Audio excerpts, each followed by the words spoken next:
It's probably a little pretentious to say, but Chocho Akimichi is, in essence, that girl. The thing is, you either like her or you don't, I guess. Because personally, I like her a lot. I mean, hell yeah, I'm gonna complain about her a bunch, something I do regarding all things I like or don't like. But, yes, actually, I do like her. Thing is, most people don't. In fact, most people hate this girl. The amount of hate comments this fictional ass character gets is wild.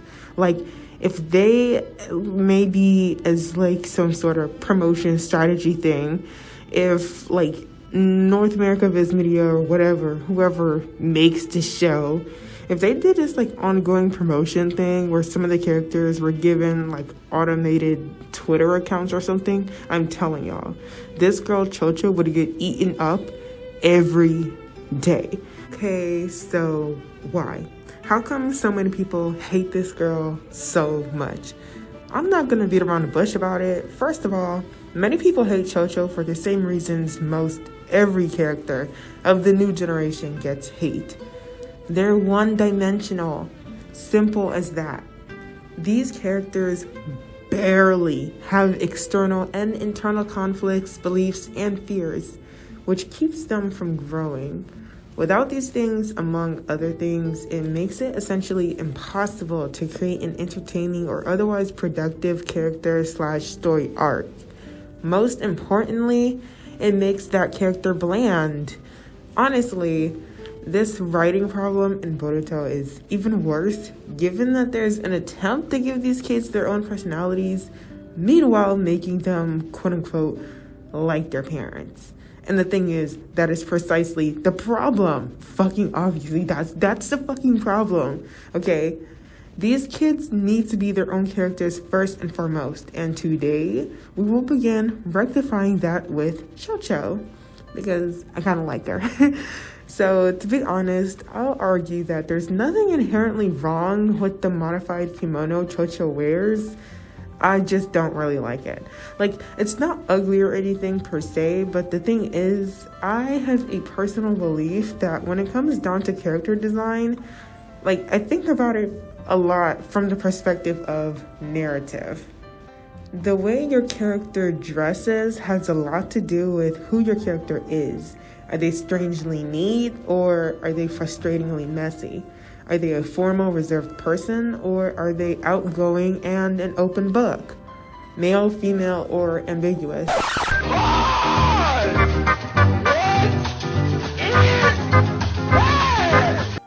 Masculine, feminine, or non-conforming? Dark aesthetic or light aesthetic? Athletic or studious? The list goes on, but the few main things I wanted people to take away from Chocho's new design is 1, where she and her family comes from. Elaboration on, her family later. 2, what sort of person she might be. And 3, what power she might have. So with that in mind, I went to work. So let's start with our outward appearance. I ditched the kimono, obviously, because, like I said, I felt like it wasn't her in a way. Yes, I totally get the colors and butterfly pattern prints. It's girly, and Chocho is supposed to be a girly person. However, kimonos, even modified, is supposed to give us the impression that she's a traditional young lady who is probably very attached to her Japanese roots, or as close as one can get to that in a, fictional, somewhat mythological setting. But ultimately, I think it's pretty lacking to portray Chocho as someone who is traditional. She feels like someone she feels more like someone who, is modern, who likely keeps up with trends, both current and anticipating. In fact, she is the kind of person to do that, because I remember in one of them damn episodes, Chocho is specifically looking for like these special edition chips that like just released or some shit like that she apparently kept an eye out for a good minute. So yeah, like there was even a time where I think she like fucking pre-ordered some specialty chips. So yeah, she's more modern and trendy, not traditional and culturally rigid. Chocho is clearly someone who wants to appear more mature than she is. So the first thing I thought of was definitely makeup. Because, as a woman, when I was a young girl, I can say, like most other young girls, I think, when we hit that age where we wanted to be seen as a little more mature, one of the first things we started doing was wearing makeup. It's like that rite of passage almost. So the first thing I thought of was definitely makeup for Chocho. More than the usual maroon lip that she wears sometimes. I considered painted nails too, and made her ninja pouch more similar to a cute little handbag. The colors of her clothing, however, will remain bright in order to reaffirm her girlish rather than quote-unquote womanly nature. I kept the puffs. I know her original hair texture is more so straight and spiky, but I felt compelled to make her more ethnically African or African descended. And not only did I keep the puffs, but I doubled them. I left some leave out still because, I still liked the half up, half down style, but I like the 4 puffs because it's reminiscent to the hairstyle many young Black people wore in their youth. I got rid of her cute yellow beaded hair ties, but hopefully the butterfly hairpin makes up for it. When it came down to the style of dressing characters have, I decided to add an element of world building that I wish was a little more present in the Naruto Boruto universe, which is cultural distinction between countries and to some extent even between villages. Actually, just to backtrack a little, after doing a little more research when I wanted to redesign Chocho's redesign, I basically realized that there actually is a little bit of that cultural distinction in Naruto. I don't know, I guess it just isn't as obvious as it is in what the hell is it? Y'all know what I'm talking about. Avatar: The Last Airbender, or Aang, whatever, you know what I'm talking about. In Legend of Korra. Okay, so going back through it, I see that a lot of villages in Naruto do have their own way of dressing. I know it really is just kind of subtle. So I kind of wanted to just come in and correct myself there. They do have that cultural distinction. It's just not as obvious as in The Last Airbender. Basically, think of Avatar: The Last Airbender in this regard. This aspect of world building in, Avatar: The Last Airbender, all that good shit, is one of my most favorite because of the way it makes this world feel well lived in and developed. I took some time to read a little about life regarding rocky, mountainous areas because of the big changes to not only Chocho, but other characters related to her. I'll do a quick rundown of these changes. Okay, Choji is no longer Chocho's father, biological or otherwise. It just made no sense for him and Katori to be paired up. I don't know how many times I gotta say it. Don't fucking tell me about the stupid Shinden book, okay, whatever the fuck it's called. Because in the kindest way possible, that book to me is nothing more than filler nonsense to try to make something that frankly just didn't make sense make sense. I feel like I worded that weird. Basically, he's no longer her father because him and Katori, they don't make sense. They don't make sense, okay? So, given that he is no longer her father, biological or otherwise, okay, to reiterate, no, he's not with what's her name, fucking Katori either. I was really about to call this girl Kairi.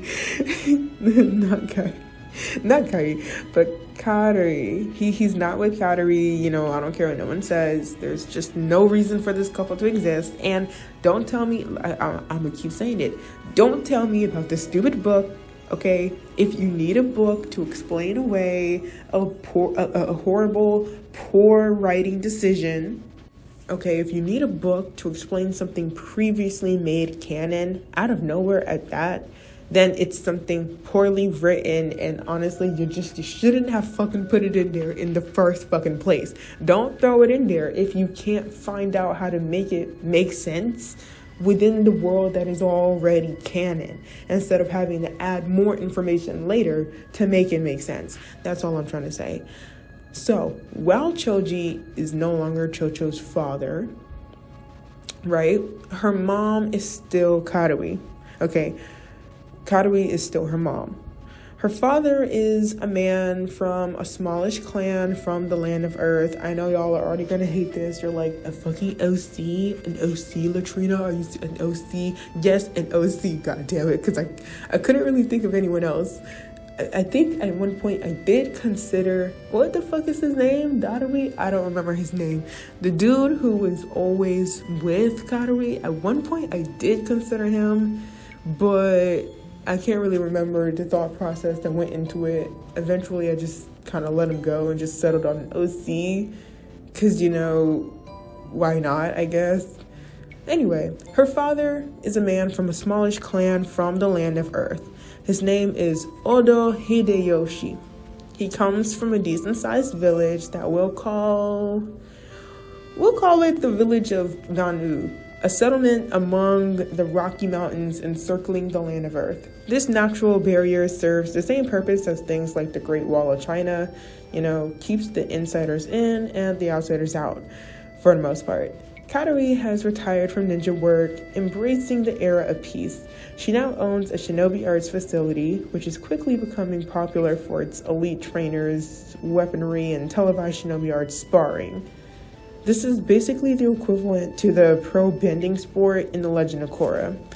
She is a pro shinobi arts specialist with more of a kickboxing style nowadays. No worries though, she still knows how to fight as she does in canon. Chocho in this rewrite, she's someone who grew up in her mother's combat ring, growing more and more fascinated by the camera presence. She noticed the somewhat celebrity-like treatment her parents started to receive, the merch deals, the free trips, the sponsors, the gifts, and more. Eventually, it clicked somewhere in her childlike mind that mom and dad were treated like that because they were celebrities. They received celebrity treatment. They lived a celebrity lifestyle. And thus, Chocho began playing around with the idea of acting. While she did this, she attended the local ninja academy school as per the push by her father, Odo. Karui embraced the world of peace. So while she never quite put down the gloves or sword, so to speak, she wasn't too insistent on teaching Chocho anything. Becoming a high-ranking shinobi, it lifted Odo and his family out of poverty, on the other hand. So he was pretty much the very opposite to Karui and taught Chocho as much as he could. As a result, Chocho has adopted Karui's resistant attitude to ninja training in the period of peace, but is quite skilled with Earth-style combat and therefore can still retain her canon, I guess I'll say, how should I say, her canon status as a quote-unquote prodigy. That being said, soon these events were greeted by the birth of Coco and Jojo, identical twins, who are obviously the baby sisters of Chocho. During the period of peace's settlement, Konoha soon became the village of the performative arts. By the time Chocho nears her graduation from the Ninja Academy, she bargains with mom and dad. She'll continue training if and only if they allow her to attend an afternoon academy of the theatrical arts. It was tough to convince them, but Karui and Odo were finally persuaded when Chocho promises to at least become a chunin. Sorry. From there, the family moves to Konoha. Because, you know, obviously they didn't want to just send Chocho up there alone. So, yeah, they just kind of all moved to Konoha. I think for now, I'll leave it there. I might come back to it. I will definitely rewrite some more Boruto characters because, oh my gosh, so many of these fucking kids, they need justice. They need justice. But as far as Chocho and her redesign goes, for now, I will leave it here. Thanks so much for listening. Subscribe, like, and share for more writing and brainstorming content. Check me out elsewhere if you want, and only if you want, and have a wonderful, wonderful, wonderful night.